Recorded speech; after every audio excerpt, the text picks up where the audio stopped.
प्राचीन जापानियों ने अपने वंश सुधारने के लिए कई अजीब तरीके अपनाए थे। उनका एक तरीका था जिसे दुजोंग योजना कहा जाता था।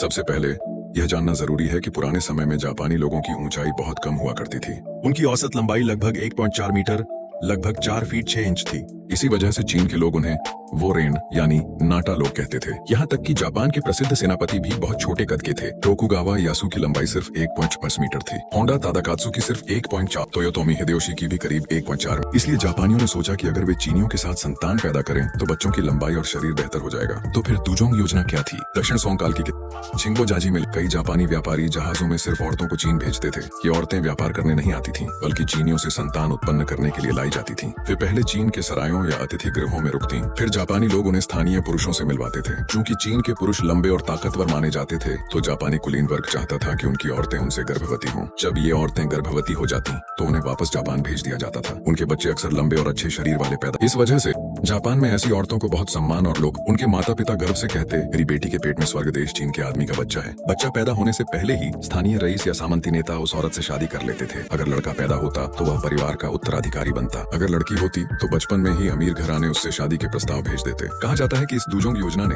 वास्तव में जापानी लोगों के कद काठी और रूप रंग में सुधार किया।